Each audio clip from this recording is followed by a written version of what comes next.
자, 이번에는 제목이 뭐라고 되어 있습니까? 우리 교과서는 110페이지. 110페이지 가시면 1번 포트폴리오 의의와 목적이 나오죠. 찾았습니까? 가로 1번에 보니까 노란색으로 밑줄이 쭉 쳐져 있네요. 그거 한번 다 확인해 보세요. 뭐라고 되어 있는지.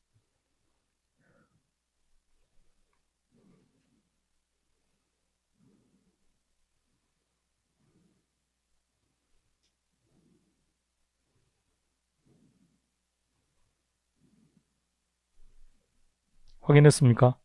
자, 설명해 주세요. 자, 포트폴리오가 뭡니까? 아니, 방금 읽은 걸 그냥 그대로.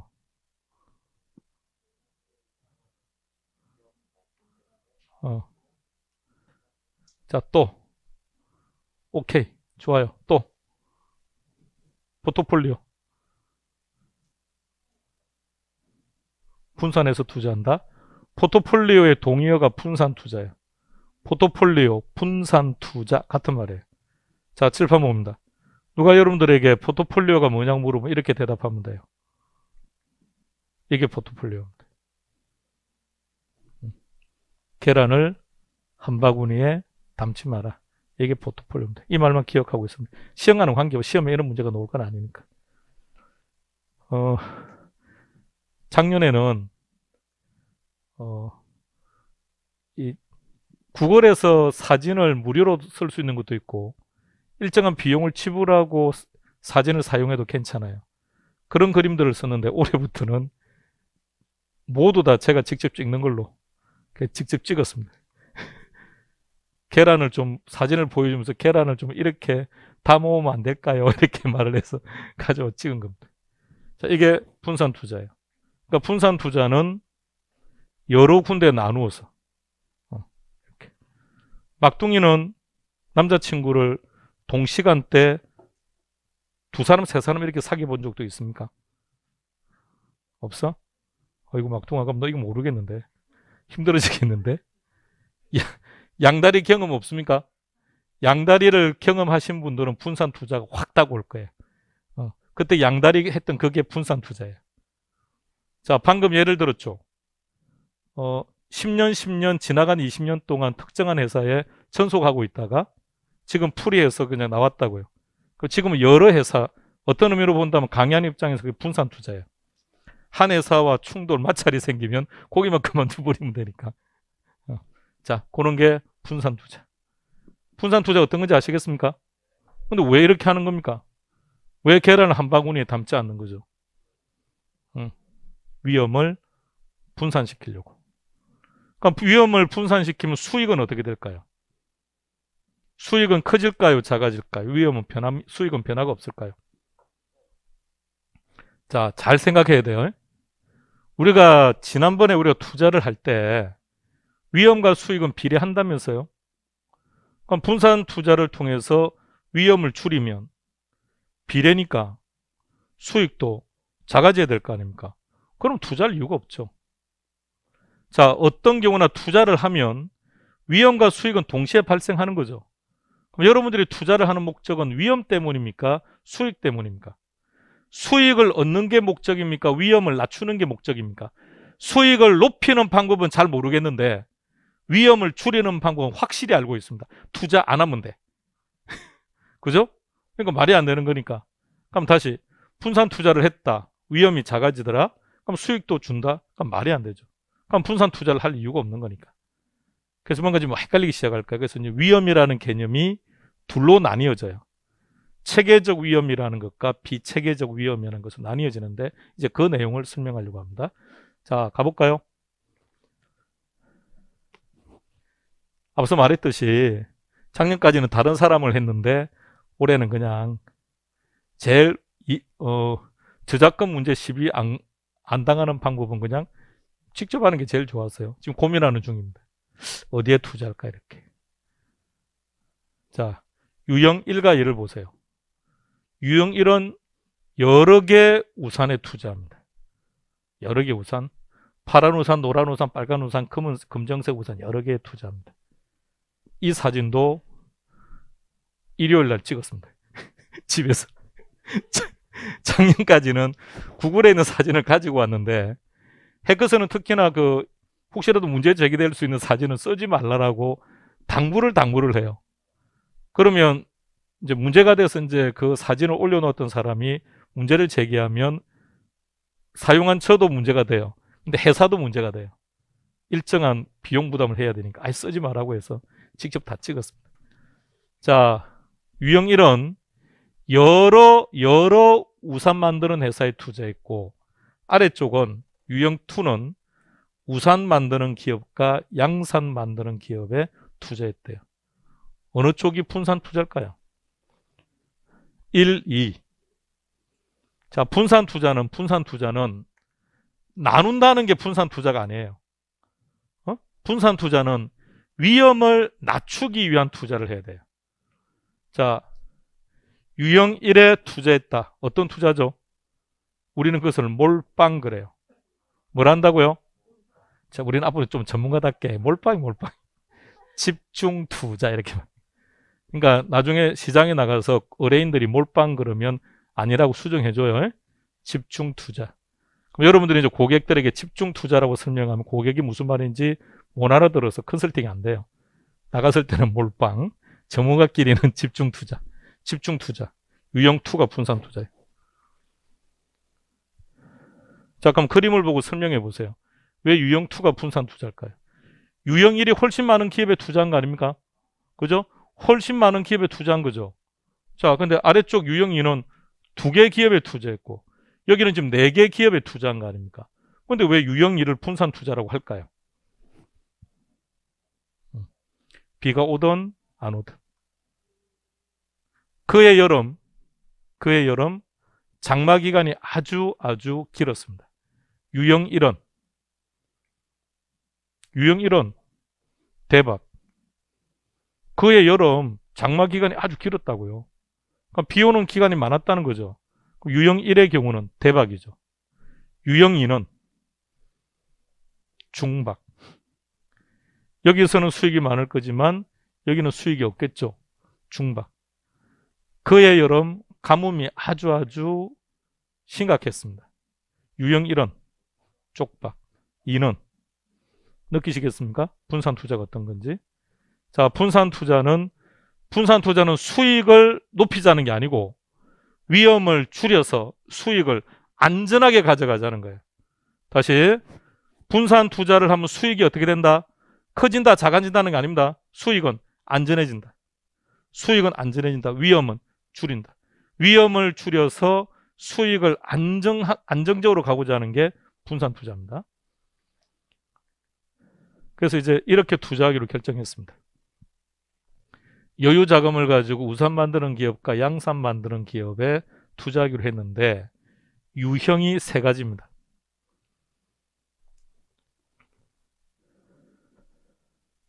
자, 3가지 유형 중에 어떤 경우가 수익을 가장 많이 얻을 수 있을까요? 또는 수익이 가장 많이 발생할 가능성이 있는 유형은 몇 번일까요? 1번. 그래서 몰빵하는 거 아닙니까? 몰빵은 둘 중에 한 가지겠죠. 완전히 박살나든지 완전히 대박을 치든지. 그렇게. 그런데 유형 2와 3 어느 쪽이 분산 투자죠? 둘 다. 그죠? 자, 그래서 이제 분산 투자가 어떤 건지 집중 투자가 어떤 건지 잘 보고요. 그러니까 분산 투자를 하는 게 꼭 좋다라는 것은 아니라고요. 수익을 바라보고 간다면 아예 집중 투자, 몰빵하는 것이 수익이 더 클 수도 있는 것이고요. 그래서 이제 유형 2를 선택했다고 전제합시다. 상황을 일단 먼저 파악해 주세요. 투자자는 자신의 여유 자금의 60%는 우산 만드는 기업, 40%는 양산 만드는 기업에 투자를 했대요. 그런데 그해 여름에 비가 아주 많이 왔대요. 지금 비가 오고 있다는 게 느껴집니까? 차 안에서 찍은 겁니다. 비 오는 날. 그러니까 늘 기억을 해요. 어떤 사진을 찍어야지 이렇게. 그래서 비가 올 때 차 안에서 그냥 찍은 거예요. 자, 이 비 피할 수 있을까요? 없을까요? 스톱. 물어보면 피할 수 있답니다. 왜 피할 수 있냐고 물어보면 우산을 쓰면 되지. 그런 딱 이상한 소리 하지 말고요. 자, B. 피할 수 있다, 없다. 그러니까 이 상황을 보고 가야 돼. 이 상황을.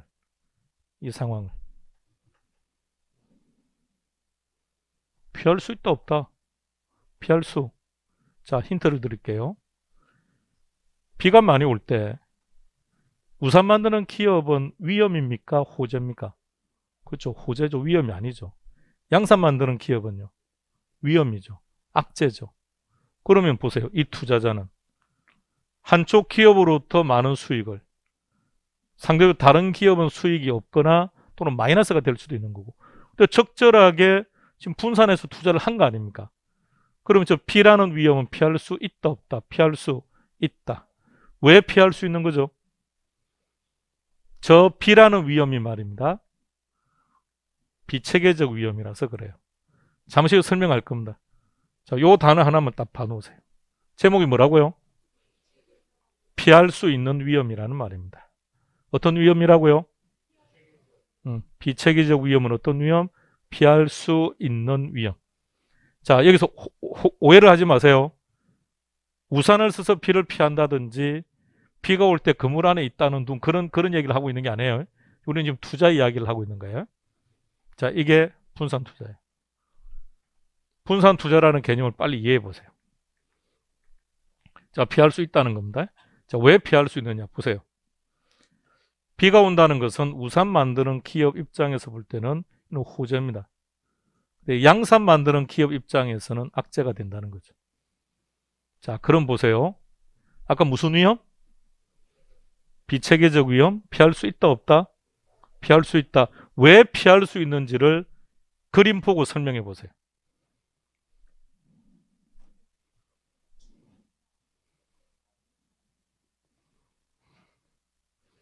자, B라는 것은 어떤 기업은 호재고 어떤 기업은 악재예요. 다시 말해서 모든 기업이 가지고 있는 위험입니까? 개별 기업만 가지고 있는 위험입니까? 오케이.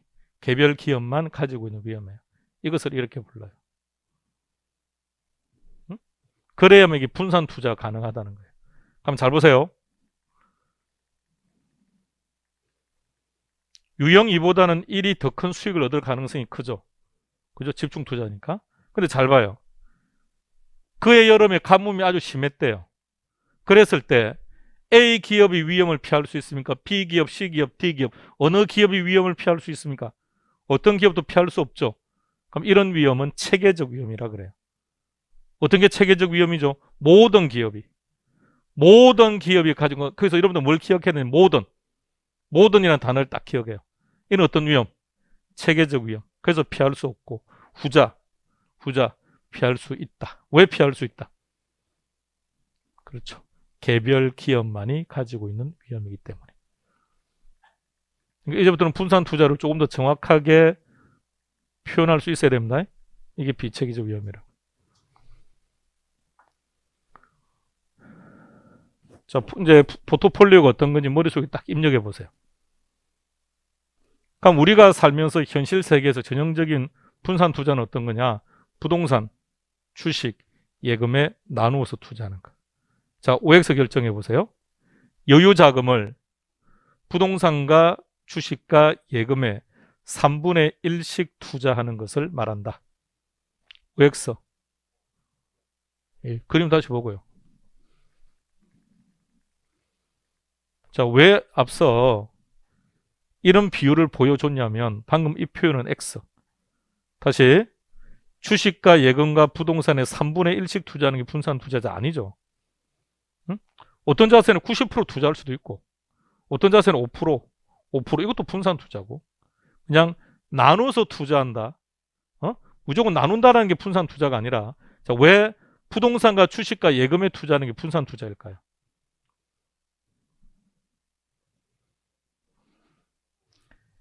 지금 현재 우리 시장은 유동성이 높다는 이유 때문에 놀고 있는 돈이 많다고요. 5만 원권이 어디로 흘러갔는지 지금 돈이 안 들어온다 그러죠. 은행에서 빠져나간 5만 원권이 다시 은행으로 안 들어온다는 거 아닙니까? 어딘가 지금 가 있다는 거 아닌가요? 자, 이렇게 유동자금이 많다 보니까 그 돈들이 부동산에도 주식에도 움직이면서 주가도 오르고 부동산 가격도 오르고 하는데 이건 정상적인 시장 상황이 아니에요. 자, 부동산 가격이 상승해요. 그럼 주식이나 예금에 투자한 자들이 어떻게 할까요? 거기서 현금을 확보해서 부동산으로 와요. 그럼 부동산 경기가 좋으면 주가는 떨어집니다. 금리도 떨어진다고요. 근데 만약 주가가 많이 올라가요. 부동산을 처분해서 그 자금으로 주식으로 들어가는 거죠. 그러니까 전형적인 대체제예요. 투자자 입장에서 부동산과 주식과 예금은 전형적인 대체제. 그래서 이것이 전형적인 분산 투자의 대상이에요. 분산 투자는 어떤 게 분산 투자라고요? 개별 기업만이 가지고 있는 위험, 그런 위험들에 투자하는 거예요. 자, 내 재산을 100으로 봤을 때 세 가지 자산만 등장시킵시다. 금이나 각종 펀드들은 다 빼버리고 주식과 예금과 부동산. 그럼 여러분들은 어디에 일단 투자할 겁니까? 주식에 진짜? 리스크를 그렇게 안고? 자, 어디로? 아니, 이제 최근에 미국에서 오랫동안 활동하던 우리 나라 사람이 이제 국내로 들어와서 몇 년 됐죠. 매스컴에도 나오면서 그분은 그렇게 말하더구만요. 자녀들을 학원에 보내는 이런 미친 짓이다. 그 돈 가지고 주식 사라. 집을 사는 사람들 이해를 못 하겠다. 그냥 월세 살아라. 월세 살고 그 돈으로 주식에 투자라. 그분 때문에 동학개미 운동에도 일단 불을 질렀다라고 얘기를 하던데요. 그리고 그분은 그러죠. 아파트값 많이 올라간 거 동의한다. 근데 그 부동산 상승률보다 주가 상승률이 훨씬 높다. 예, 맞는 얘기입니다. 자, 문제는 말입니다. 어느 주식에 투자했느냐가 문제겠죠. 주가는 어떻든가 이상하죠. 내가 투자한 거는 다 떨어지죠. 다른 사람이 투자한 건 다 오르죠. 그게 이상한 일이죠. 그러니까 남들이 투자하는 걸 보고 투자를 하셔야 됩니다. 자, 분산 투자라는 말은 참 좋은 말인데 우리가 증권시장 가서 분산 투자하면 아니 부동산과 주식에 예금에 투자하는 것만 분산 투자 아닙니다. 주식에 투자하더라도 성격이 다른 자산에 투자하는 거죠. 자동차 산업이 성장할 때 건설업이 어떤지를 보고 그렇게 연결해서 투자하는 것도 분산 투자 다양하고요. 보험 상품 가지고 있죠. 어느 회사 겁니까? 삼성생명입니까? 삼성은 부자일 수밖에 없습니다. 삼성생명이 자 여러분 삼성생명에 보험에 가입을 하면 그럼 삼성생명은 이 보험금 가지고 어떻게 할까요? 잘 생각해봐. 이 보험금의 일부는 직원들 급여로 나가요. 맞는 말이죠. 이 보험금의 일부는 운영비로 사용돼요. 그 남는 돈 가지고 우리한테 주겠다는 거예요. 이게 논리상 맞는지를 생각해봐요. 보험은 이론상 성립하지 않는 거예요. 보험회사는 어떤 고객이 제일 이쁠까요? 중간에 해지하는 고객요. 대따로 이쁘죠. 만기시까지 가는 고객보다는 만기시까지 가면 보험회사가 많은 돈을 줘야 되는데 중간에 해지하면 전부 보험회사 거의 대부분 다 가져가죠. 이런 고객들 때문에 보험회사 성장 발전하는 거죠. 다시 되돌아가겠습니다. 그러면 삼성생명은 그 돈을 가지고 투자를 합니다. 대표적으로 주식과 펀드에 투자를 해요. 주식과 채권에. 주식과 채권은 전형적으로 대체제 반대로 움직여요. 주식 경기가 좋으면 채권 가격이 떨어져요. 반대로 움직이기 때문에. 그래서 우리도 미국발 금융위기 때문에 한번 금융시장에 문제가 생겼을 때 그나마 가장 안전했던 게 삼성이었습니다. 왜냐하면 거기는 투자를 잘했어요. 주식과 채권에 서로 나누어서. 그리고 주식에도 어떤 주식에 투자하는지를 잘 보고 그걸 우리가 볼 수 있다고요. 보험을 가입한 사람이 볼 수 있다고요. 당장은 어떻게 들어가는지 모를 테니까 보험 설계사분하고 통화해요. 내가 들어가서 어느 주식에 어떻게 투자하고 있는지를 보고 싶다고. 그러면 뭘 줄 거예요. 그럼 거기 본인이 들어가서 본인이 그걸 바꿔도 돼요. 나는 이 기업 안 할래. 나는 이 기업 할래. 그건 내가 결정할 수 있어요. 근데 일단 들어가서 보면 그들이 투자한 데는 그래도 가장 안전성과 함께 수익성도 어느 정도 이루어지는 대체로 보험은요. 안전성이 중시가 돼야 돼요. 그래서 안전함과 동시에 수익성도 어느 정도 보장되는 쪽에 투자했겠죠. 그럼 주식에 스타트할 때는 동학개미도 좋은데 조금 더 합리적으로 움직이려면 그 들어가서 봐요. 그들이 어디에 투자했는지. 그거와 똑같은 패턴으로 투자하면 안정성과 수익성을 같이 가져올 수 있을 겁니다. 그게 전형적인 분산 투자예요. 되돌아왔습니다.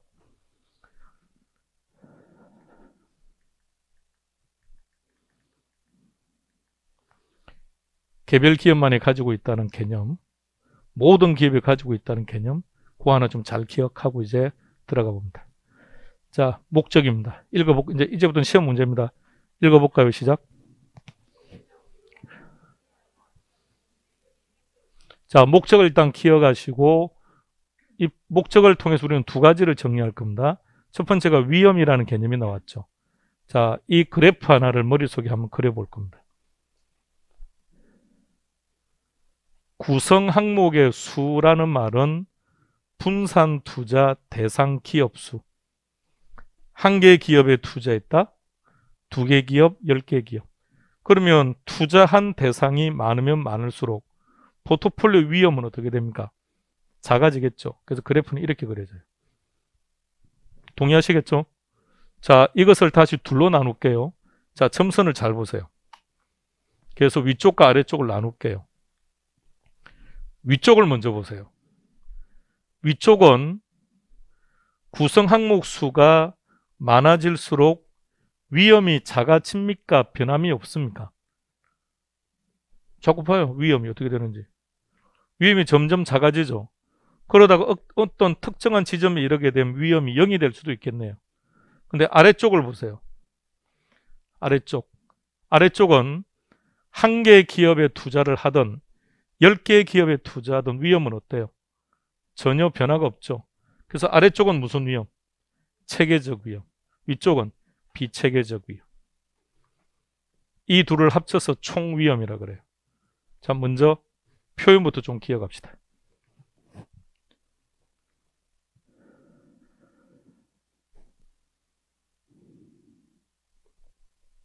자, 비체계적 위험으로 갑니다. 그림을 보고 하세요. 피할 수 있다는 겁니까? 피할 수 없다는 겁니까? 피할 수 있다는 얘기예요. 자, 왜 피할 수 있을까요? 앞선 그림에서 나왔던데요. 개별 기업만이 가지고 있는 위험이라서 그래요. 그렇다면 앞서 생각해봐요. B. 우산 만드는 기업은 그게 위험이었습니까?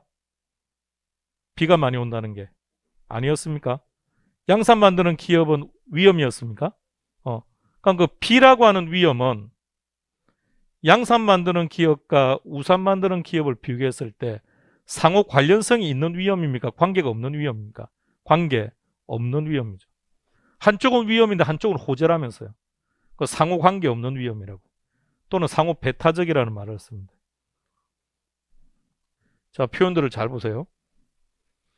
그러면 체계적 위험은 똑같이 한번 표현해 보세요. 체계적 위험은 피할 수 없는 위험. 그 다음에 두 번째, 모든 기업이 가지고 있는 위험. 상호 관련이 있는 위험. 오케이. 그러니까 구태여 둘 다 그렇게 정리할 필요는 없는 거니까 우리는 비체계적 위험의 정의만 알고 있으면 체계적 위험은 자동적으로 정리가 되는 거니까 이렇게. 그럼 체계적 위험 모든 기업이 가지고 있는 위험입니까? 예를 들어서 이자율, 인플레율, 경기 변동 이런 것들입니다. 체계적 위험은 종류를 좀 기억해 두는 걸로 합시다.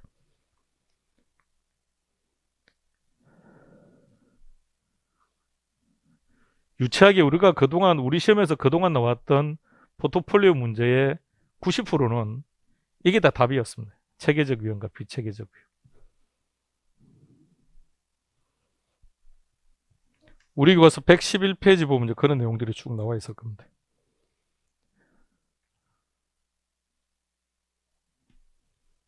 자, 다시 그림을 잘 봅시다. 자, 다시 그림을 보여드립니다. 건설회사만 투자한 것이 아니라 정권회사도 투자하고, 그죠? 그리고 건설사에도 투자하고, 요즘 코로나 문제가 많으니까 제약사에도 투자하고, 이렇게 여러 회사에 투자를 했다고요. 그러니까 투자하는 기업 수가 많아지면 위험도 작아지겠죠. 근데 그 위험을 다시 정확하게 한번 분석을 했더니 두 가지로 나뉘어지더라고요. 하나는 피할 수 있다. 하나는 피할 수 없다. 근데 피할 수 있는 위험을 뭐라 부른다고요? 비체계적 위험. 피할 수 없는 위험을. 자, 용어에서 일단 느낌만 잡아봐요. 어떤 구조가, 어떤 기업이 또는 어떤 체계가 아주 체계적이라고 생각해봐요. 체계적이라면 이거 허물어지는 게 힘들어요. 그러니까 피할 수 없다는 얘기고, 비체계적 위험은 그래서 피할 수 있다는 겁니다. 둘을 합쳐서 뭐라 부른다고요? 총위험. 자, 용어들부터 빨리 기억하세요.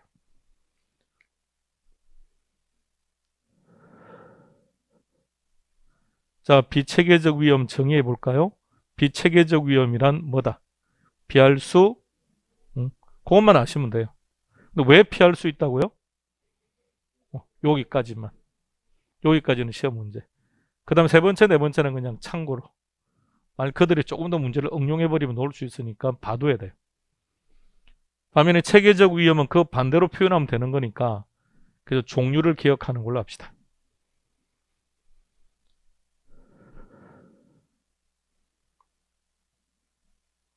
그럼 체계적 위험의 종류, 시장 전체가 가지고 있는 위험. 시장 전체가 가지고 있는 위험. 개별 기업이 가지고 있는 위험. 여기는 개별, 여기는 모든. 개별, 모든. 궁극적으로 답 찾을 때는 그게 키입니다. 여기는 개별이고 여기는 모든이고. 총위험 문제 이 두 가지를 합친 거라고요. 자, 하나를 정리했습니다. 다시 갑니다. 목적 다시 읽어볼까요? 시작.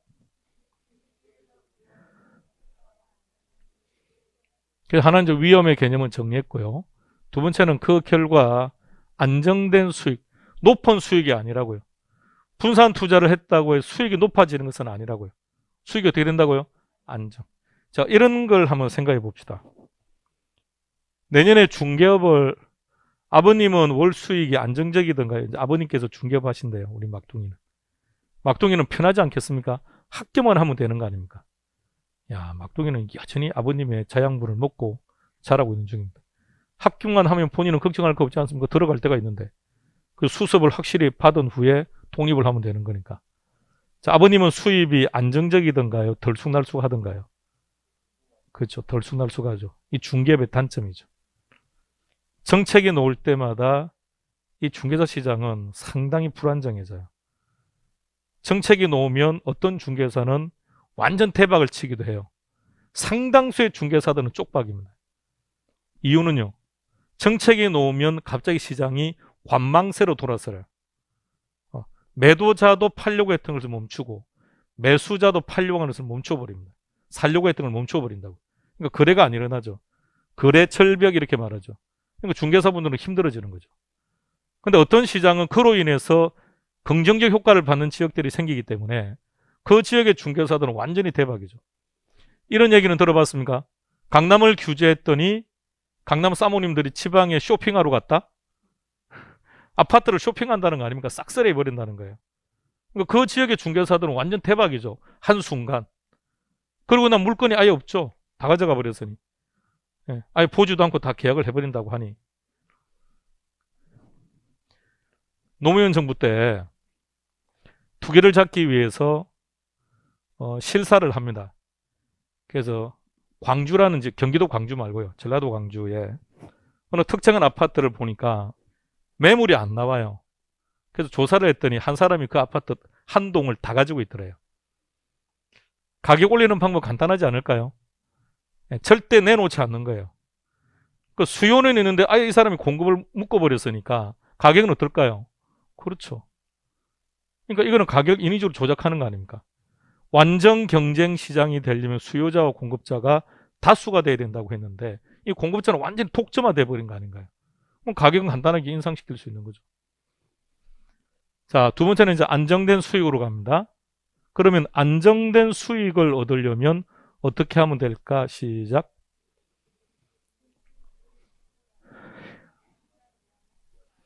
다시 갑니다. 목적을 다시 한번 떠올리고요. 그러니까 목적을 딱 정리하면 시험 문제가 딱 두 개로 나뉜다는 게 딱 알 거예요. 하나는 위험에 대한 게 시험 문제. 두 번째는 안정된 수익에 대한 문제. 다시 안정된 수익을 획득하려면 어떻게 하면 된다?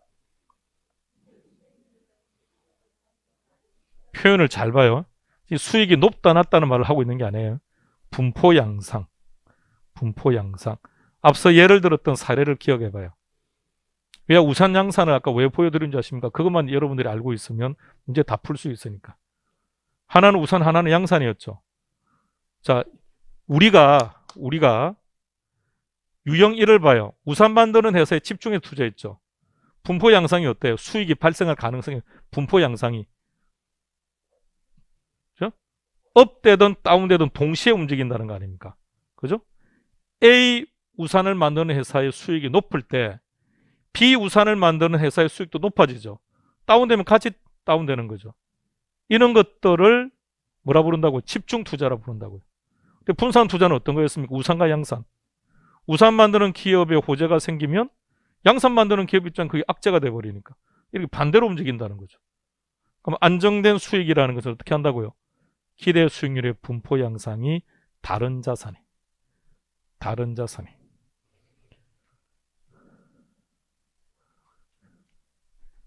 양다리 경험이 있습니까? 있다고 하세요. 진도를 나가야 되니까. 자, 그럼 이제 어떤 분이 밴드에 올린 거 보셨죠? 막둥이를 20대를 막둥이라고 부르느냐 30대를 막둥이라고 부르느냐 이렇게 질문했는데 저는 딱 호칭이 두 가지는 막둥이 아니면 형님이에요. 그러니까 둘 중에 하나야. 어디는 50대가 막둥이 될 수도 있는 것이고 제가 막둥이라 그러면 아니 자기는 아니래. 자기 나이 많대. 그거하고 아무런 상관이 막둥이면 그냥 막둥인 거예요. 자, 이렇게 생각해 봅시다.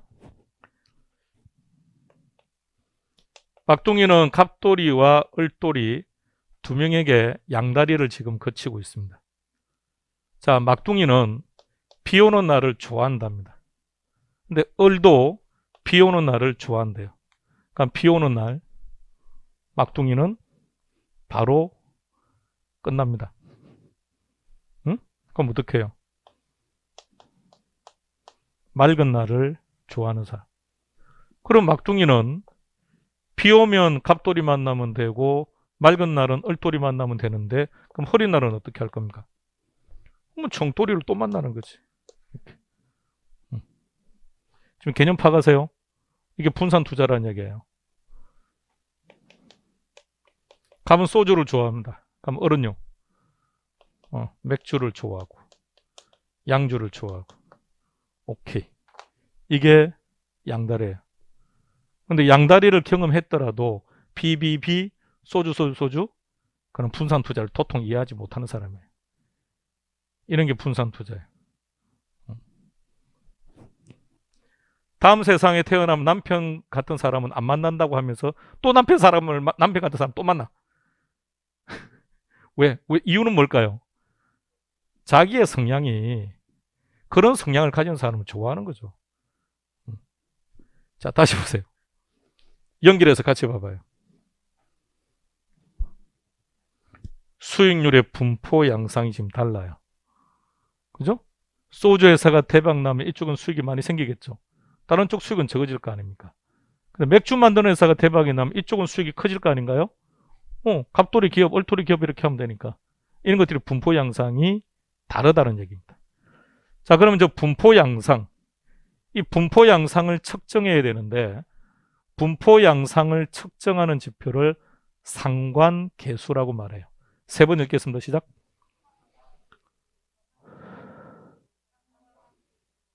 계수가 뭐죠? 숫자. 상관, 상호 관계. 너와 나의 관계를 숫자로 표현한 것. 언제부턴가 우리 드라마를 보면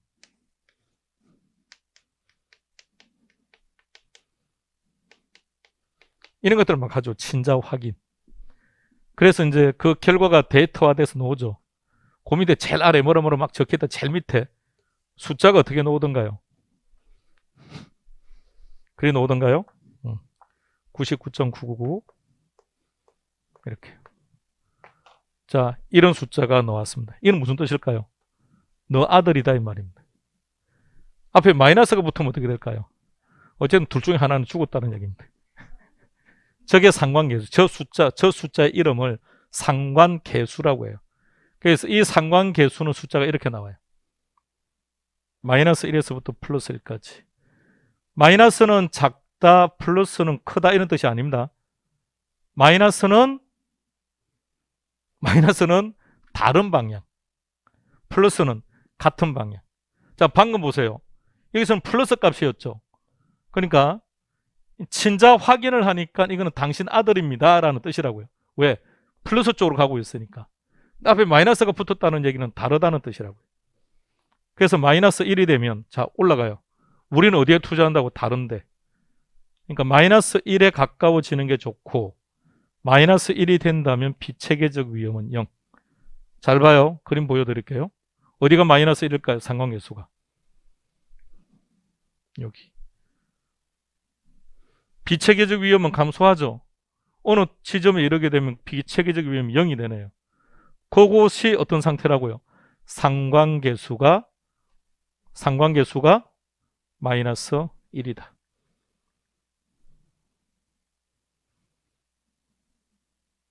그러면 비체계적 위험은 어떤 경우에 감소될 수 있을까요?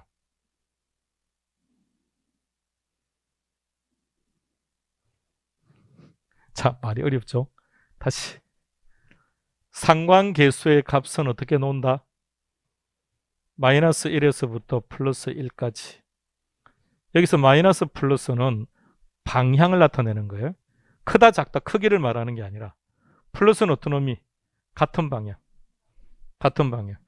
마이너스는 반대 방향. 우리는 지금 다른 걸 찾아야 될 거 아닙니까?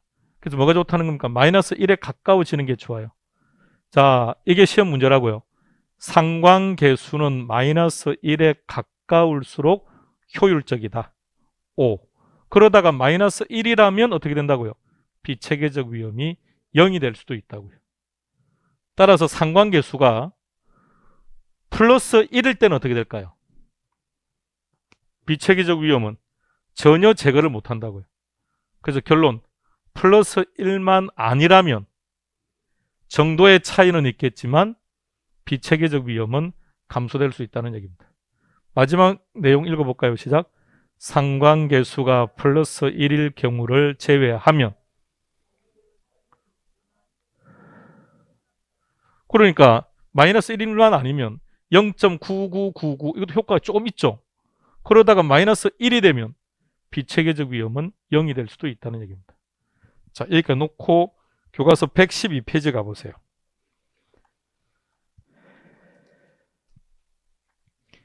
112페이지 가시면 가로 2번에 동그라미 1번 상관계수가 플러스 1이다. 동그라미 2번 상관계수가 마이너스 1이다. 이런 말들이 나올 겁니다. 1분 드릴게요. 그거 한번 다 읽어보세요. 뭐라고 되어 있는지. 스톱하고 일단 오른쪽을 먼저 볼게요. 오른쪽 페이지 동그라미 3번 한번 보세요. 두 자산 간의 상관계수값이 플러스 1에 근접할수록 분산 효과는 어떻게 된다? 작아지고 마이너스 1에 근접할수록 분산 효과는 커진다. 그래서 마이너스 1이 되면 어떻게 된다? 비체계적 위험이 0이다.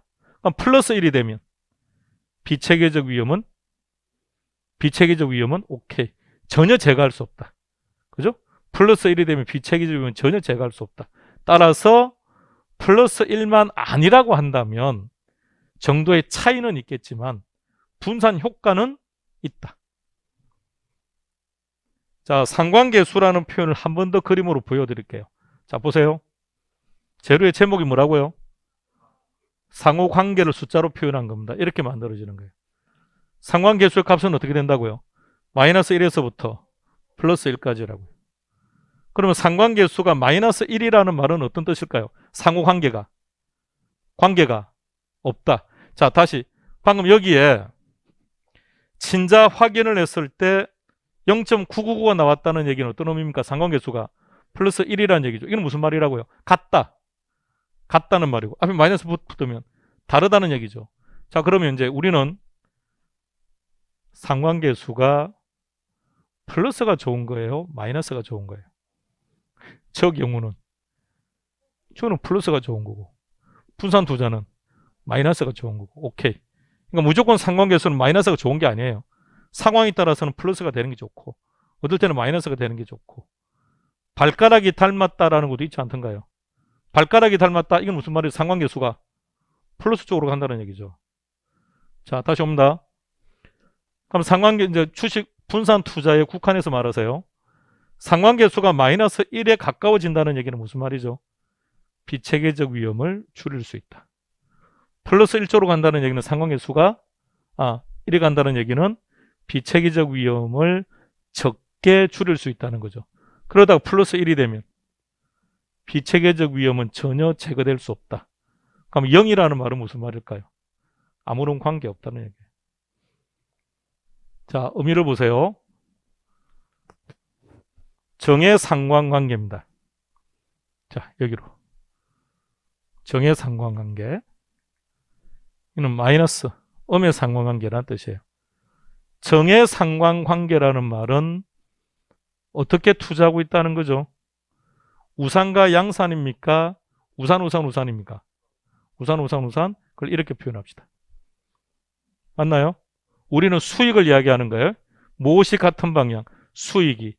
A 우산 만드는 기업의 수익이 클 때 B 우산 만드는 기업의 수익도 커진다 이런 말이라고. 그러니까 마이너스 1에 가까워진다는 말은 무슨 말이에요? 서로 다른. 한쪽의 수익이 클 때 다른 쪽의 수익은 작다는 거죠. 그럼 0일 때는 어떻게 하느냐? 관계없다는 얘기를. 자, 일단 저 의미를 한번 보세요.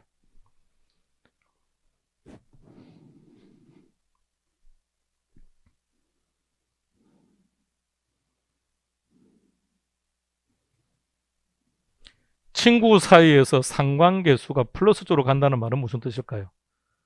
성격이 비슷하다는 거예요. 친하다 안 친하다는 얘기를 하는 게 아니죠.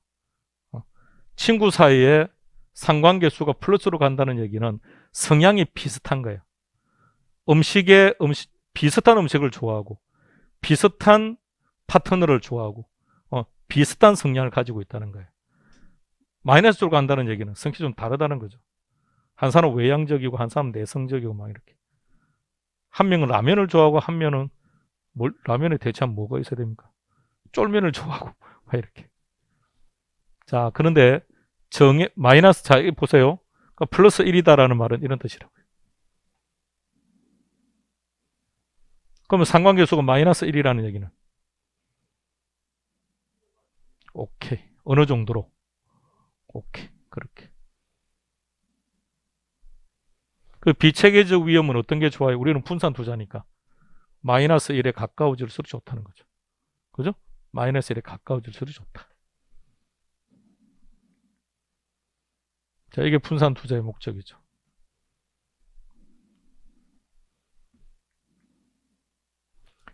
자, 마지막으로 이제 표 하나만 더 보고요. 자, 이제 5초간 쉬었다 합시다. 몸 푸세요. 자, 이거 하면 이제 끝입니다. 이제 즐거운 점심시간입니다.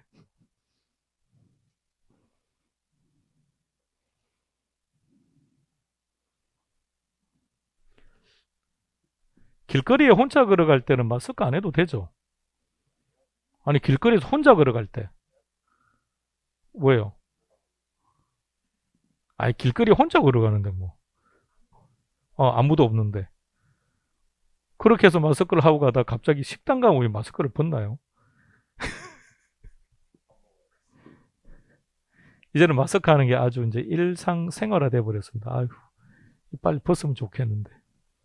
막둥이 너 구사니? 마스크 구사냐고. 이씨, 구사하고 와. 처음부터 계속 구사를 하고 있습니다. 호흡하기가 아주 힘들 때도 있고 상관없을 때도 있는데 이유가 만일에 하나 이렇게 이게 문제가 되면 중개사 강의하는 학원에 있는 선생 중에 누구 한 사람에도 확진되면 안 돼요. 그럼 이게 학원이 연쇄적으로 다 엉망이 돼버립니다. 연결이 막 되어 있다 보니까. 자, 갑니다. 그림 잘 봐주세요. 이거 어딘가 봤죠? 지난 시간에. A와 B. 어디에 투자하실 겁니까? A. 왜 A에 투자하시는 거죠? 아니, 결론만. 평균, 분산, 지배원리 때문에 그랬죠. 그래서 그 결과 A점에 투자했죠. 이때 A점의 이름을 이제는 알아야 돼요. 지난번에는 거기까지는 안 했는데. 다시 A와 B 어디에 투자한다고요? 왜 A에 투자합니까? 물어보면 평균 분산 지배 원리 때문에. 이때 선택된 A점을 이렇게 불러요. 어디에 투자하실 겁니까? A점을 뭐라 부른다고요? 효율적 포트폴리오. 어디에 투자할 겁니까? CD, D점의 이름, 효율적 포트폴리오. 또 E점이 있다면 E점을 효율적 포트폴리오. 그럼 효율적 포트폴리오는 아주 많다, 그죠? 자, 그 효율적 포트폴리오를 연결합시다. 그림을 잘 보고요. 효율적 포트폴리오를 연결하세요. 그럼 뭐가 나오죠? 효율적 투자선. 정의해보세요. 뭐라고 정의하면 될까요? 효율적 포트폴리오를 연결한 선. 그래프 형태가 우상향입니까? 시험 문제 왜 우상향이냐고 물어봐요. 그림 보고 말해보세요. 왜 우상향하죠? 더 큰 수익을 얻고 싶다면 위험을 감수해야 되기 때문에. 만일에 이게 수직이라고 생각해봐요. 수직이면 위험은 똑같죠. 근데 수익은 계속 커져가죠. 그럼 모두 다 여기만 투자할 거 아닙니까? 수평이라고 전제해보세요. 수익률은 같죠. 위험이 계속 커져가죠. 그럼 모두 다 여기만 투자하죠. 그럼 말이 안 되는 소리죠. 그러니까 우상향하는 이유. 자, 다시 제목 읽어요. 시작. 또는요. 영어로 말하면 또 효율적 프론티어라고 하는데 시험은 또 그렇게 나와요. 웃기게 놉니다. 효율적 이 단어는 한글로, 프론티어는 또 영어로. 이상하게 출제합니다. 효율적 프론티어, 효율적 투자선, 효율적 정책. 이거는 다 알아야 돼요. 제목 읽고 답 읽고 시작.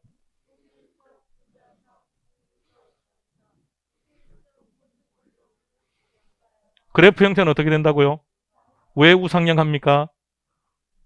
더 큰 수익을 얻고자 한다면 위험을 감수해야 되기 때문에 표현 바꿔볼게요. 더 큰 위험을 다시 더 큰 위험을 감수하지 않은 이상 더 큰 수익을 얻을 수 없기 때문에 이 말도 맞는 말이죠. 오케이. 그래서 우상향한다는 것도 봐두셔야 되고요. 자, 이번에는 그래프 그림을 하나 더 그려볼게요. 이름이 뭐라고요? 자, 그러면 D점을 봐주세요. D점. 여기는 무엇과 무엇이 지금 만나고 있죠? 효율적 투자선과 또 무차별 곡선이 만나는 접점. 시작. 효율적 투자선과 무차별 곡선이 만나는 접점을 뭐라고 하느냐? 최적의 포트폴리오라고 말해요. 자, 단어 3개. 첫 번째 효율적 포트폴리오, 효율적 투자선, 최적의 포트폴리오. 역시 시험의 단골 메뉴입니다.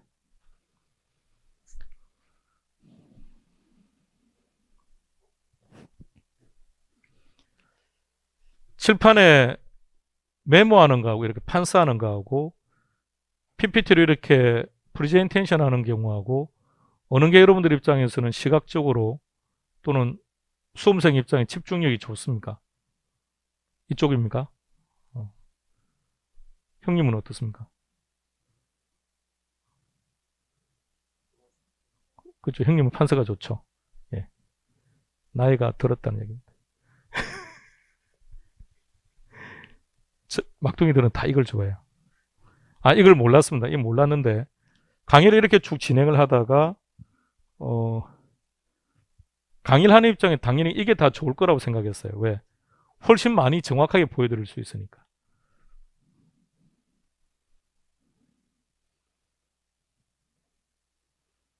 그림을 그린다고 전제합시다. 이걸 어떻게 보여드려야 될까요? 그냥 말로서 하는 거죠. 말로서. 처음에 이제 PPT를 처음에 시작했을 때는 그림을 활용한다는 거의 없었고 그냥 활자입니다. 활자. 활자도 빽빽하게 적었습니다. 그런데 하다 보니까 이게 장점인 게 그래픽 등을 보여드릴 수 있다는 게 장점이더라고요. 그 다음부터는 활자를 대부분 다 없애버리고 도식화 시켰고 사진을 보여드리는 겁니다. 왜냐하면 우리 머릿속에는 그림이 훨씬 인식이 오래 가요. 그림에 대한 인식도 빠르고 그림이 오래 가고. 그 숲보기에 있는 그림들을 여기 다 보여주면 머릿속에 그림이 오랫동안 갈 거니까. 그런데 학력고사 세대 분들은 여기에 이제 익숙하다 보니까 이게 더 좋대요. 그래서 모두 다 그런 건 아니구나라고 느꼈어요. 작년에 그런 경험을 했었는데. 근데 이 방식을 계속 선호하는 이유는요. 보여드리고 싶은 것을 많이 보여드릴 수 있어요. 그러니까 그전에는 이렇게 했습니다. 그전에 강의는 하나씩요. 지금 하나씩 이걸 애니메이션이라고 그러는데 실제 판서를 이렇게 한 거죠. 이렇게. 그 판서 한 대로 이렇게 보여드리고 있는 거예요. 근데 칠판에 이걸 쓴다고 전제하면 이렇게 깔끔하게 쓰지는 못할 거 아닙니까? 그래서 이게 좋지 않을까 싶은데 빨리 익숙해지시기 바랍니다. 한 번 더 보여드릴게요. 그림 잘 보세요. 수익률과 위험의 관계입니다. 어디에 투자한다고요? 자, 이제 질문하는 겁니다. 왜 A에 투자하시는 거죠? 평균 분산 지배 원리 때문에. 시작. 그래서 A에 투자한 거죠. 그럼 A점을 뭐라 부른다고요? 그럼 정의해 보세요. 효율적 포트폴리오가 뭐죠? 평균, 분산, 지배 원리를 만족하는 포트폴리오. 자, 방금 다시 A점에 투자한다면서요. 왜 A점에 투자하기로 했죠? 평균, 분산, 지배 원리 때문이라고 했죠. 그 말을 그대로 이어가는 거예요. 그래서 A점의 이름을 이렇게 부른다고요. 그럼 효율적 포트폴리오가 뭐냐고 물어본다면 평균, 분산, 지배 원리를 만족하는 포트폴리오. 그게 시험 문제. 자, 그래서 이렇게 놓은 거예요. 그러한 효율적 포트폴리오를 연결한 거죠. 그게 효율적 투자선. 그래서 효율적 투자선이란 그림 그대로 효율적 포트폴리오를 연결한 선이다. 근데 그래프 형태는 우상향하더라. 왜? 더 큰 수익을 얻고 싶다면 위험을 감수해야 되기 때문에. 자, 무차별 곡선입니다. 최적의 포트폴리오입니다. 그럼 최적의 포트폴리오는 어떻게 된다고요? 효율적 투자선과 무차별 곡선이 만나는 접점. 자, 문제 이제 풀어볼게요.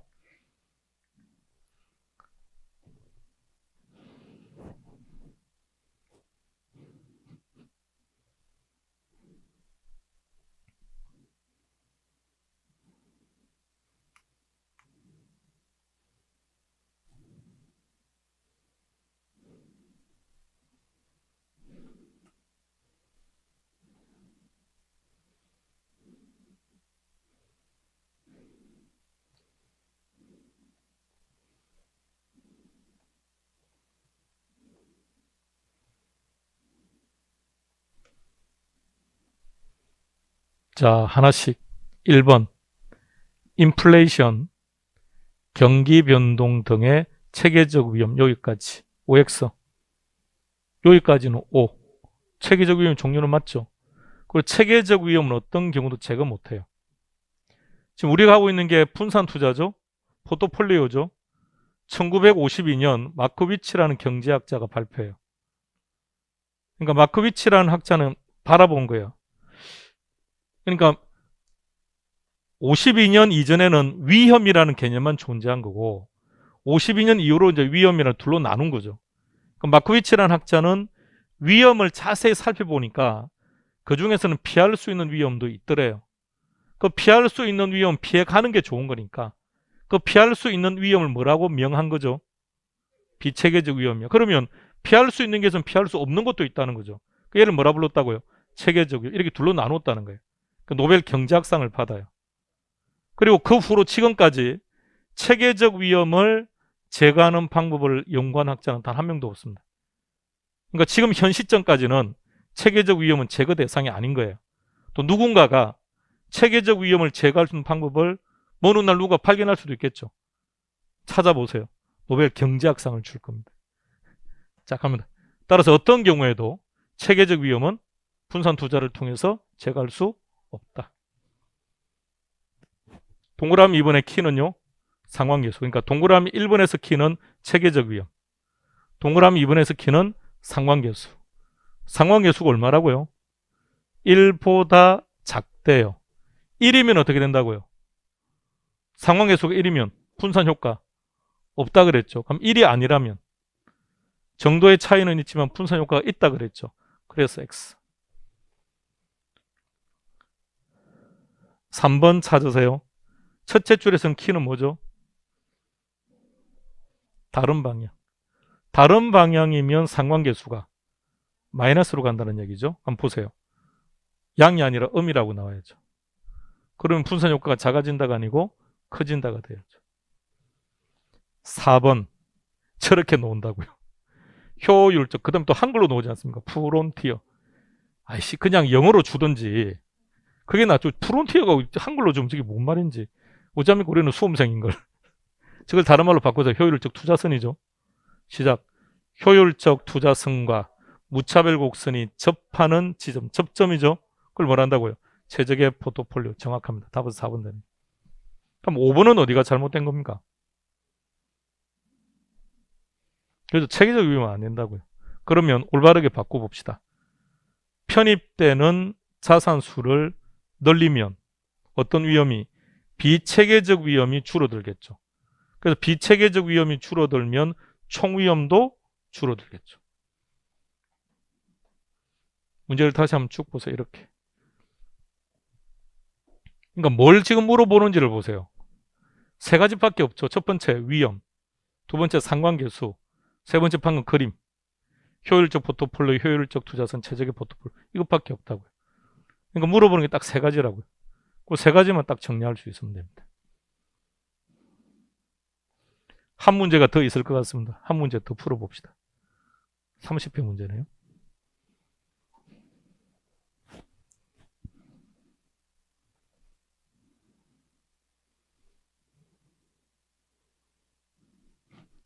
답이 바로 나왔다 그죠?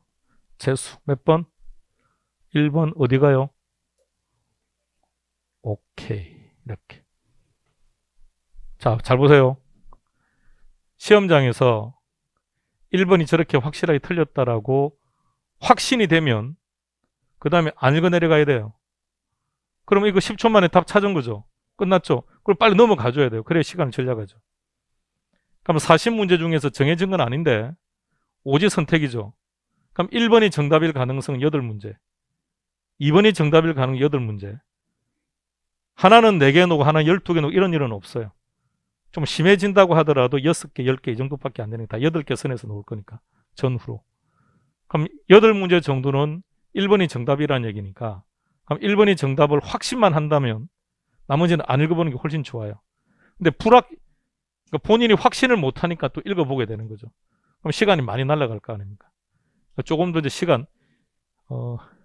저 시간이라는 멘트를 하는 이유가 실제 시험을 보면 느낍니다. 시험을 보면. 강의만 계속 하다 보면 이게 타성에 빠져요. 그러니까 수험생한테 뭐라 할 수 있지만 그래서 이번에 31회 시험에 한번 들어가 봤습니다. 이제 보통 이제 먼저 회사 측에서 사람이 들어가요. 시험지 가지고 놓으려고. 가지고 놓으면 그때 답을 체크해요. 그것보다는 직접 들어가 시험 보면 답이 제일 빠를 거 아닙니까? 들어가서 시험 치고 바로 알려주면 되니까. 나오면서 야 답 적어 이렇게 빨리 불러주면 되니까. 더 가봤습니다. 더 가봤는데 결론은 시간과의 싸움이에요. 상당수의 분들이 시간 다 됐는데도 문제 못 풀고 있고 뭐 때로는 당황하고 때로는 그 감독관이 답안지 가져가면 줘야 돼요. 마킹 안 끝났다고 그걸 본인이 안 주고 마킹하고 감독관이 교실 밖을 딱 나가는 순간 답안지 이제 안 받습니다. 답안지 들고 그 사무실 가도 안 받아줘요. 그러니까 시험장에서 그 감독관이 못 나가게 막아줘야죠. 누군가가. 그리고 마킹하는 건 몰라도 그러니까 시간과의 싸움이 아주 중요합니다. 그러려면 하는 이 순간순간부터 정확하게. 자, 나머지도 봅시다. 동그라미 2번의 첫 번째 키는요. 그 다음에는 위험 감소 효과가 크다. 키만 봐야죠. 3번은 효율적 전선의 정의죠. 효율적 전선이 아까 뭐였죠? 그림 한번 그려봐요. 오케이. 우상향으로 올라가는 거요. 그럼 내용 보세요. 평균 분산 지배 원리에 의해서 최대 수익률을 얻을 수 있는 포트폴리오의 집합. 4번 우상향한다고 되어 있네요. 자, 우상향하는 이유. 높은 수익을 얻고 싶다. 그럼 위험 감수해라. 5번 분산 투자를 하면 안정된 수익을 얻을 수 있다. 그러니까 분산 투자를 했다. 분산 투자를 하면 위험은 어떻게 되죠? 작아지죠. 수익률은 안정이죠. 그럼 잘 생각해 봐요. 자, 마지막 자, 끝. 자, 마지막 하나만요. 그러면 위험과 수익은 비례 반비례? 비례. 위험이 작아지면 수익도 작아지고 위험이 커지면 수익도 커지죠. 그럼 여기서 말하는 위험은 체계적 위험, 비체계적 위험? 에이, 체계적 위험. 분산 투자는 비체계적 위험을 줄이는 거라면서요. 분산 투자를 통해서 비체계적 위험이 작아져도 수익이 커지고 작아지고가 아니지 않습니까? 수익은 안정적으로.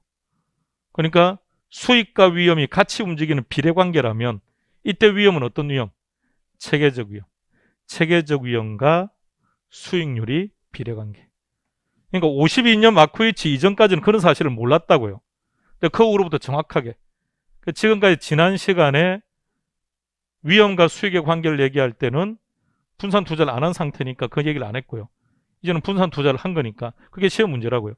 위험과 수익은 비례관계를 말한다. 여기서 말하는 위험은 비체계적 위험을 말한다. X. 미리 하나 더 정리해 놓고 갑시다. 이제 우리 시험에서 체계적 위험과 비체계적 위험을 선택하는 문제들이 나와요. 근데 이거 외우면 암기해야 될 사항이 너무 많아요. 우리는 어떻게 판단하느냐? 시험 지문이 분산 투자와 관련된 내용일 때는 가령 상관계수가 보인다. 그럼 분산 투자와 관련된 거죠. 또는 위험을 줄인다든지. 분산 투자와 관련된 경우에는 어떤 위험? 무조건 분산 투자와 관계없을 때는 무조건 체계적 위험. 그렇게 기억하고 계시면 돼요. 그럼 방금처럼 위험과 수익이 비례합니다 라는 얘기는 분산 투자와 같은 관련 없는 거죠. 그럴 때는 무조건 어떤 위험? 체계적 위험. 그렇게 기억하시는 게 제일 편할 겁니다. 자, 오늘은 여기까지 진행하겠습니다. 다음 주 뵙겠습니다. 수고했습니다.